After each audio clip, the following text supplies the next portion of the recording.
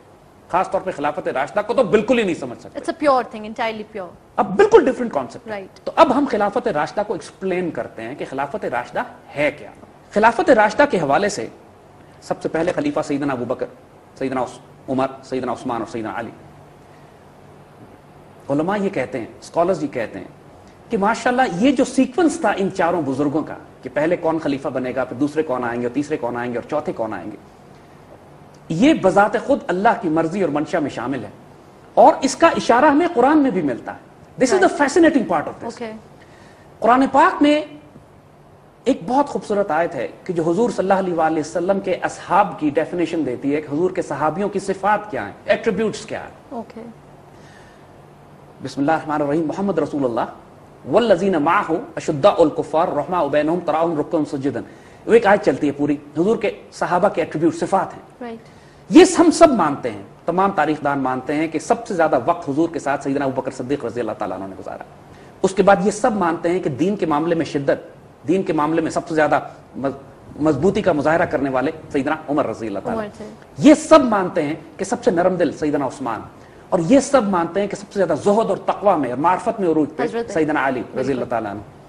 اور یہ جو سیکوینس دیا ہے حضور کے صحابہ کا، محمد رسول اللہ، حضور صلی اللہ علیہ وسلم اللہ کے رسول ہیں، والذین معہ جو ان کے ساتھ ہیں، یعنی حضرت ابوبکر صدیق، بالکل اشداء الکفار، وہ کفار پر شدید ہیں. اس کے بعد کا سیکوینس ہے وہ سیدنا عمر کی طرف جاتا ہے، رحماء بینہم، آپس میں بہت رحیم ہیں سیدنا عثمان، وتراہم رکعا سجدا، آپ ان کو دیکھتے ہیں رکوع اور سجدے کرتے ہوئے. انتہائی تک یہ فیسنیٹنگ ایٹریبیوٹس جو اللہ تعالیٰ نے قرآن میں بتائے ہیں. صاحب بصیرت، صاحب نگاہ لوگ کہتے ہیں کہ یہ ایٹریبیوٹس قرآن میں ڈیفائن کر دیے گئے تھے خلافت راشدہ کے کہ یہی سیکوینس ہوگا. ایک بات نوٹ کیجئے کہ خلفائے راشدین چاروں حضور کے رشتہ دار بھی ہیں. بالکل. اور یہ بات عام طور پہ لوگ نوٹ نہیں کرتے کہ ان کی رشتہ داریاں حضور کے ساتھ ہیں کیا. 2 سسر ہیں، 2 داماد ہیں. بالکل. سیدنا ابو بکر صدیق سسر ہیں، سیدنا عمر سسر ہیں، سیدنا عثمان ذو النورین اور سیدنا علی سیدہ فاطمہ طاہرہ کے داماد ہیں. لیکن اس کے باوجود جب خلافت کا کرائٹیریا بنایا جاتا ہے، جب خلیفہ الیکٹ کیے جاتے ہیں یا سلیکٹ کیے جاتے ہیں، تو رشتہ داری کو کہیں بیچ میں نہیں لایا جاتا. This is not the criteria. یہ ایک پہلی بات. آج کل کے ہمارے سیاسی حکمرانوں کو دیکھیے، پریکٹیکلی سیاسی جماعتوں کا حال بھی یہ ہے کہ خاندانی موروثی جائیدادیں ہیں. یہ ہر سیاسی جماعت کسی نہ کسی خاندان کے نام سے چل رہی ہے، جو پاکستان میں بھی ہے. حال یہ ہوتا ہے کہ ایک سیاسی لیڈر، پھر اس کا بیٹا، پھر اس کا بیٹا، پھر اس کا بیٹا، یعنی سو کالڈ ڈیموکریٹک پارٹیز کا حال یہ ہے کہ بادشاہتوں کی طرح اولادیں حکومت کر رہی ہیں. کون سی جمہوریت، کون سی، ایک طرف بادشاہتوں کو برا کہتے ہیں اور خود سیاسی جماعتوں میں بادشاہتیں مقرر کی. یہ مجال نہیں ہے کسی کے اس خاندان کے علاوہ کوئی سیاسی جماعت میں اوپر بھی آ سکے. ہمارے ملک میں دیکھ لیجیے، جتنی بڑی بڑی سیاسی جماعتیں خاندان چلا رہے ہیں، وہ مرتے ہیں تو ان کا بیٹا آتا ہے، وہ مرتے ہیں تو ان کی اولاد آتی ہے، اور اپنی جائیداد، ذاتی جائیداد پورے ملک کو، بالکل بادشاہت والا نظام، پورے ملک کو ذاتی جائیداد. سرکاری محفلوں میں، سرکاری میٹنگز میں، ٹاپ سیکرٹ کانفیڈینشیل میٹنگ میں بچے لے کے پہنچ جاتے ہیں، اپنے بچے ساتھ بٹھاتے ہیں اس لیے کہ ان کو، حالانکہ قانوناً لیگلی کوئی وجہ نہیں ہے کہ وہ بچے ٹاپ سیکرٹ نیشنل لیول کی میٹنگ میں بیٹھیں، اس لیے بٹھاتے ہیں کہ چونکہ ملک میں کوئی چیلنج کرنے والا نہیں ہے، ان کو کوئی رول آف لا ہے ہی نہیں، مرضی چل رہی ہے سو کالڈ جمہوری حکومتوں کی. بڑے بڑے فرعون بادشاہوں سے زیادہ مطلق العنان حکمران ہیں یہ سو کالڈ ڈیموکریٹک، جو ہمارے ملک میں تو کم از کم وہی جمہوریت ہے. لہٰذا جب ہم اپنے ملک کے ریفرنس سے بات کر رہے ہیں تو خلافت راشدہ کے حوالے سے ایک بات تو پہلی بات، اس بات کے باوجود کہ وہ چاروں پہلے خلفائے راشدین حضور کے ظاہری طور پر رشتہ دار بھی ہیں، لیکن سیکوینس ایک تو قرآن نے ڈیوائن سیکوینس دیا، محمد رسول اللہ والذین معہ اشداء الکفار، لیکن اس کی مینیفیسٹیشن اور امپلیمنٹیشن زمین پہ جس طریقے سے ہوتی ہے وہ اتنی حیرت انگیز ہے، اتنی جمہوری ہے، اگر ہم کہیں اتنی کنسنسس اور رائے کے اوپر مبنی ہے کہ آج کی دنیا کا بڑے سے بڑا ڈیموکریٹک سسٹم بھی اس کی مثال پیش نہیں کر سکتا. اب ہم آتے ہیں ڈیفینیشن آف خلافت کی طرف. یہ خلافت کہتے کس کو ہے؟ دیکھیے قرآن پاک میں اللہ تعالیٰ نے خلیفہ کی اصطلاح انسان کے لیے عمومی طور پر بھی استعمال کی ہے. انی جاعل فی الارض خلیفہ، میں زمین میں خلیفہ بنا کر بھیجوں. بالکل. تو ایک ڈیفینیشن تو یہ ہے کہ ہر انسان عمومی طور پر اللہ تعالیٰ کا وائس رائے ہے، اللہ تعالیٰ کا خلیفہ ہے، اللہ تعالیٰ کا نمائندہ ہے، نائب ہے. یہ تو ایک جنرل ڈیفینیشن ہو گئی. لیکن ایک خلافت خاصہ بھی ہوتی ہے، اللہ تعالیٰ کی خاص نمائندگی، خاص مثال کے طور پہ ہر دور میں جو نبی آئے ہیں وہ اللہ کے خاص خلیفہ ہیں. اور خلافت کا مطلب کیا ہے؟ خلافت کا مطلب یہ ہے کہ آپ اللہ تعالیٰ کے نائب کی حیثیت سے، اللہ تعالیٰ کے ایمبیسڈر کی حیثیت سے، اللہ تعالیٰ کے خاص بندے کی حیثیت سے اس دنیا میں اللہ تعالیٰ کی اتھارٹی کو امپلیمنٹ. یہ بہت بڑا روحانی سٹیٹس ہے. یہ صرف سیاسی حکومت نہیں ہے، یہ اس کے اندر اللہ تعالیٰ اپنے خلیفہ خاص کو، جو اپنے وقت کے نبی ہوتے ہیں، جو اپنے وقت کے وہ لوگ کہ جو مثال کے طور پر حضور صلی اللہ علیہ وسلم کا جو سٹیٹس دنیا میں ہے، حضور کا کہنا اللہ کا کہنا ہے، حضور کا حکم اللہ کا حکم ہے، حضور کی محبت اللہ کی محبت ہے، حضور کا منع کر دینا اللہ کا منع کر دینا ہے، حضور کا مارنا اللہ کا مارنا ہے. یعنی جو سٹیٹس ہے یہ اس عام خلافت جو کہ ہر انسان میں بکھری ہوئی ہے، پھیلی ہوئی ہے، اس سے تو بہت مختلف سٹیٹس ہے یہ. ڈیفینیٹلی.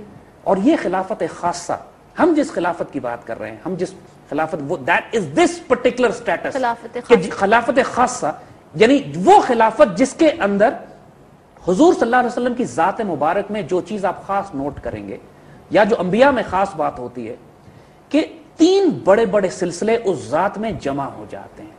یعنی ایک وہ روحانی لیڈرشپ، اسپرچول اتھارٹی، وہ اس وجود میں آ جاتی ہے. پھر ریلیجس اتھارٹی، دین قائم کرنا اور اس کو اسٹیبلش کرنا، وہ بھی اسی وجود میں ہوتی ہے. بالکل.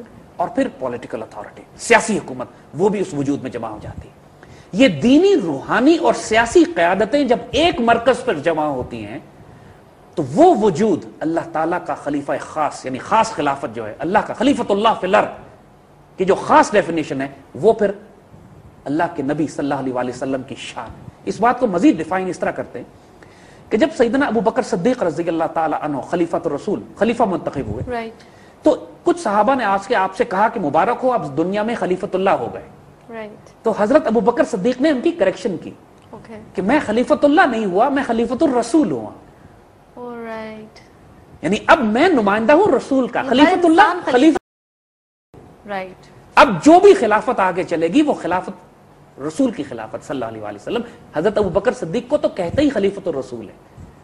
تو خلیفۃ اللہ اور خلیفۃ الرسول کا جو باریک فرق ہے وہ یہی ہے کہ جیسے عرض کیا کہ عمومی خلافت تو ہر انسان کے پاس ہے. ایوری مین کین سے انی جاعل فی الارض خلیفہ کے تحت ہر انسان میں اللہ تعالیٰ نے وہ پوٹینشیل رکھا ہوا ہے کہ وہ اللہ تعالیٰ کی نمائندگی کرے. مگر جب ہم اس پولیٹیکل ڈائمینشن کی بات کرتے ہیں، جب ہم بات کرتے ہیں اس ایسی گورنمنٹس کی، حکومت بنانے کی بات کرتے ہیں، بعد میں تاریخ میں مختلف نام دیے گئے خلفاء کو، ان کو ذل الہی بھی کہا گیا، یعنی اللہ تعالیٰ کا سایہ.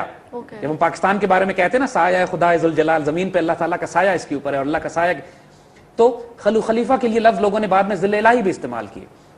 بعد میں خلافت عثمانیہ والوں نے خادم الحرمین شریفین بھی کہا اپنے آپ کو، جو آج بھی خادم الحرمین شریفان کا جو خطاب ہے یہ خلافت عثمانیہ سے شروع ہوا ہے. عثمانی تو مختلف خطابات دیے گئے، لیکن خلافت راشدہ میں جو خطاب خلافت کو دیا گیا یا خلیفہ کو دیا جاتا تھا وہ خلیفۃ الرسول کا تھا، حضور صلی اللہ علیہ وسلم کے نمائندے. اور دیکھیے حضور صلی اللہ علیہ وسلم کی جو اتھارٹی ہم نے ابھی بات کی ہے کہ آپ کا کہنا اللہ کا کہنا ہے، آپ کا کرنا اللہ کا کرنا ہے. اللہ تعالیٰ اپنی تمام اختیار اور اتھارٹی حضور صلی اللہ علیہ وسلم، اللہ نے تو آپ رحمت للعالمین ہیں. اللہ اگر کائنات کا رب ہے تو آپ پورے کائنات کے لیے آپ رحمت ہیں. جو اتھارٹی اور اختیار اللہ تعالیٰ نے حضور صلی اللہ علیہ وسلم کو دیا، پریکٹیکلی اپنا اختیار دے دیا. جو چاہیں جو آپ بیان فرمائیں گے، جو کچھ آپ بیان فرمائیں گے. ہمیں نہیں معلوم دین کیا ہے، ہمیں تو وہی دین معلوم ہے جو حضور نے فرمایا. ایک ہی مبارک زبان سے ایک لفظ نکلا، آپ نے فرمایا یہ قرآن ہے، دوسرا لفظ نکلا آپ نے کہا حدیث ہے، ہم نے مان لیا. ہمیں تو نہیں معلوم کون قرآن کون حدیث، جو حضور نے فرمایا ہم نے چونکہ سر آنکھوں پہ لگایا، سینے سے لگایا. ہمارے لیے سب کچھ وہ ہے جو ہمارے رسول اور نبی ہمیں دیتے ہیں. ہم کوئی فرق نہیں کرتے قرآن میں اور حدیث میں کہ جو حضور نے فرمایا، کیونکہ دونوں ہی زبان مبارک سے نکلی ہیں اور دونوں ہی اللہ کا حکم ہے کہ جو رسول دے قبول کر لو، جو رسول روک دے اس سے رک جاؤ. بالکل. تو جو ڈیفینیشن، جو تشریح، جو نظام بنا کے ہمارے رسول نے ہمیں دیا ہے، ہمارے لیے وہ اس طرح ہی مقدم ہے جیسے اللہ کا، جیسے وہی اللہ کا حکم ہے، اور تو کچھ ہے ہی نہیں. ہم تو اللہ کو نہیں جانتے، ہم اتنا ہی جانتے ہیں اللہ کو جتنا ہمارے نبی اور ہمارے رسول نے ہمیں تعارف کرا دیا. تو جب خلافت راشدہ کی بات ہوتی ہے تو یہ ایک دنیا کی صرف پولیٹیکل اتھارٹی نہیں ہے. خلیفہ اللہ کا نمائندہ ہوتا ہے، اللہ کے رسول کا نمائندہ ہوتا ہے. تو خلیفہ سے بغاوت اللہ سے، رسول سے بغاوت ہوتی ہے، اور الٹیمیٹلی اللہ سے بغاوت ہوتی ہے. تو اس کے اندر بہت بڑا روحانی ڈائمنشن شامل ہو جاتا ہے. جو اتھارٹی ہوتی ہے، اتنی بڑی اتھارٹی ہوتی ہے خلیفہ کی کہ وہ دنیا میں ظاہراً جسے آج کے دور میں اگر دیکھا جائے تو کم عقل یا کم نظر لوگ اس کو بدعت کہیں گے، لیکن دین کے اندر وہ اتنے بڑے بڑی تبدیلیاں بھی لا سکتا ہے اور کام کر سکتا ہے اپنے زمانے کے حالات کے مطابق کہ جو عام آدمی تصور بھی نہیں کر سکتا، لیکن خلیفۃ اللہ کو یہ اختیار ہوتا ہے کہ ساری تبدیلیوں کو لے کر آئے. اس کی مثال خلافت راشدہ میں ہمیں کثرت سے ملتی ہے. مثال کے طور پر فجر کی اذان میں الصلاۃ خیر من النوم نہیں تھا. حضور کے زمانے میں، جب حضور سیدنا ابوبکر کے زمانے میں بھی الصلاۃ خیر من النوم فجر کی اذان میں نہیں تھا، لیکن حضرت عمر رضی اللہ تعالیٰ عنہ نے جب دیکھا کہ لوگ فجر کی نماز مس کر رہے ہیں تو آپ نے پھر یہ جملہ یہ فجر کی اذان میں شامل کروایا، الصلاۃ خیر من النوم. کتنی بڑی دلیل ان کی اور اتھارٹی کی. اتنی بڑی اتھارٹی لوگوں نے اس زمانے میں، لوگ چونکے بھی، حیران بھی ہوئے کہ آپ وہ چیز جو حضور کے زمانے میں نہیں ہوئی آپ شامل فرما رہے ہیں. تو یہ خلیفہ کی اتھارٹی تھی کہ صحابہ نے بھی ایکسیپٹ کیا اور قبول کیا، اور آج تک 1400 سال تک یہ جملہ جو ہے یہ اذان میں شامل کیا گیا. اسی طرح شراب کے اوپر کوڑوں کی سزا حضور کے دور میں نہیں تھی، بعد میں حضرت عمر کے دور میں جب دیکھا کہ ایک دو لوگوں سے اسلام پوری دنیا میں پھیل گیا، تبدیل ہوتے گئے. حضرت معاذ بن جبل رضی اللہ تعالیٰ عنہ کو جب حضور نے یمن کی مہم پر روانہ فرمایا تو ایک کلیہ، ایک لا سیٹ کر دیا گیا کہ حضور کے نمائندے کی اتھارٹی کیا ہوتی ہے. پہلے حضور نے ان سے پوچھا کہ تم فیصلے وہاں کس طرح کرو گے، جب تم گورنر میں تمہیں بنا کے بھیج رہا ہوں، تم حضور کے نمائندے کے ایمبیسڈر کی حیثیت سے جا رہے ہو، تو تم فیصلے کس طرح کرو گے؟ تو آپ نے فرمایا کہ میں قرآن سے فیصلہ کروں گا، جو قرآن میں احکامات آئے اس کے مطابق. حضور نے فرمایا، خوبصورت بات، پھر فرمایا اذا لم تجد، اگر تمہیں قرآن میں نہ ملے. لوگ اس کی ٹرانسلیشن کرتے ہیں قرآن میں اگر نہ ہو تو، یہ غلط ٹرانسلیشن ہے. حضور نے فرمایا تم کو نہ ملے، اذا لم تجد، ڈھونڈ نہ پاؤ، اگر تم نہ ڈھونڈ پاؤ. ٹھیک. پھر انہوں نے فرمایا کہ میں آپ کی سنت سے، آپ کی سنت میں جو مجھے ملے گا. حضور نے فرمایا بہت خوب، جس کا مفہوم ہے. فرمایا اذا لم تجد، اگر تمہیں اس میں نہ ملے تو. یہ نہیں کہا کہ سنت میں نہ ہو تو کیا کرو گے، تمہیں نہ ملے تو، کیونکہ ہر چیز ڈیفائنڈ ہے قرآن میں. تمہیں نہ ملے تو پھر حضرت معاذ بن جبل نے فرمایا اجتہد بالرائے، میں اپنی رائے سے اجتہاد کروں گا، میں قرآن و سنت کی روشنی میں I'll take my own decisions. اور حضور نے اتنے خوش ہوئے، اتنی برکت کی دعا دی ان کے لیے، اتنی برکت کی دعا دی ان کے لیے کہ یہی قاعدہ کلیہ بن گیا آئندہ آنے والے ہمیشہ کے دور کے لیے کہ انسان قرآن سے رجوع کرتا ہے، پھر حدیث سے رجوع کرے گا، سنت سے رجوع کرے گا، اس کے بعد اپنی رائے، لیکن اس رائے کی بنیاد کنسنسس، آپس میں رائے، امرہم شورا بینہم جو قرآن کہتا ہے، جو رولز ڈیفائن کیے ہیں کہ جب مسلمان اپنے کوئی کام کرتے ہیں تو شورا کر کے، مشورہ کر کے، قرآن نے جو ڈیفینیشن اگین رول بتائے ہوئے ہیں، اس کے بعد اپنی رائے قائم کرتے ہیں. پھر قرآن سنت اجماع کہتے ہیں کنسنسس کو، یونٹ، اور قیاس اس کے بعد یہ کہ اسپیکولیٹ کر کے کہ یار اس کی روشنی میں اب یہ ہونا چاہیے. کیونکہ دین اتنا ڈائنامک ہے ہمارا، یہ دین ہمارا اتنا متحرک ہے کہ کائنات میں قیامت تک آنے والی ہر انوائرمنٹ اور ہر دور میں اسی دین نے رہنا ہے. تو وہ ایشوز، وہ پرابلمز، وہ مشکلیں یا وہ پرابلم جو کہ کئی سو سال پہلے کے لوگوں کو پیش آئی تھی، قدرتی بات ہے کہ بعد میں آنے والے کئی سو سال کے لوگوں کو وہ نئے مشکل، نئے مسائل کا سامنا کرنا پڑے گا. تو آپ، اللہ تعالیٰ نے جو ڈائنامزم رکھی ہے، جو پیار رکھا ہے کہ اپنے وقت کے لحاظ سے اجتہاد کرو، قرآن و سنت میں تلاش کرو، اذا لم تجد، اگر تمہیں نہیں ملتا پھر اجتہاد کرو، انٹرپریٹیشن کرو، قیاس کرو. اگر وہ چیز قرآن و سنت کی وزڈم کے خلاف نہیں ہے، قرآن و سنت کی حکمت کے خلاف نہیں ہے، تو اس چیز کو شروع کرنا بدعت نہیں ہے، بلکہ دین ہی کا حصہ ہے کہ دین میں بذات خود اجتہاد کر کے نئے راستے نکالنے کی اجازت ہے. یہ اتنا پاورفل کانسیپٹ ہے جو علامہ اقبال جو رو پٹ گئے نا اس امت میں کہ جب امت کا زوال آیا تو اجتہاد ختم ہو گیا. اجتہاد کا مطلب یہ ہے کہ دین جامد ہو گیا، ٹھہر گیا. ایسے یہ کہ جیسے بہتا ہوا دریا اگر کھڑا ہو جائے پھر وہ دریا نہیں رہتا، پھر اس میں کیڑے بھی پیدا ہونے. کھڑا ہوا پانی جو ہوتا ہے، بہتا پانی تو پاک ہوتا ہے، لیکن کھڑا ہوا پانی پاک، اس میں پھر کیڑے بھی پڑ سکتے ہیں، اس کے اندر برائی اور گندگی بھی آ سکتی ہے. ہمارا دین تیز بہتے پانی کی طرح ہر دور میں، ہر ماحول میں، ہر علاقے میں، ہر انوائرمنٹ میں، حتیٰ کہ چاند پہ بھی ہم پہنچ جائیں تو ہمارا دین ہمیں وہاں بھی گائیڈ کر رہا ہے کہ ہمیں زندگی کیسے گزارنی ہے. یہ محدود نہیں ہے. اس پوری پاور اور اتھارٹی کی جو ٹوٹل ریپرزنٹیشن ہے، اس کو خلافت راشدہ کہتے ہیں، جس کے اندر دینی، روحانی اور سیاسی تینوں مرکز ایک ذات پہ جمع ہو جاتے ہیں. سیدنا ابوبکر صدیق، سیدنا عمر، سیدنا عثمان اور سیدنا علی وہ دینی رہنما بھی ہیں. جمعے کا خطبہ بھی آپ پڑھتے ہیں، صحیح، جماعت امام کی حیثیت سے نماز بھی آپ پڑھا رہے ہیں. آپ سیاسی رہنما بھی ہیں، ملٹری اور پولیٹیکل لیڈرشپ بھی آپ ہی کے پاس ہے. آپ ہی کمانڈر ان چیف ہیں، آپ ہی امیر بھی ہیں، اور ساتھ ساتھ آپ ہی روحانی سربراہ بھی ہیں. پوری امت کی گائیڈ بھی کر رہے ہیں، روحانی اسپرچول گائیڈ بھی آپ ہیں. امت کے جو مسائل ہوتے ہیں کائنات میں، رجوع آپ ہی کی طرف کیا جاتا ہے، ظاہری، باطنی، روحانی. وہ جو حضور کی سنت ہے کہ حضور تزکیہ بھی فرما رہے ہیں، قرآن کی تلاوت بھی فرما رہے ہیں، حکمت بھی سکھا رہے ہیں، اور پوری اس امت کو ایک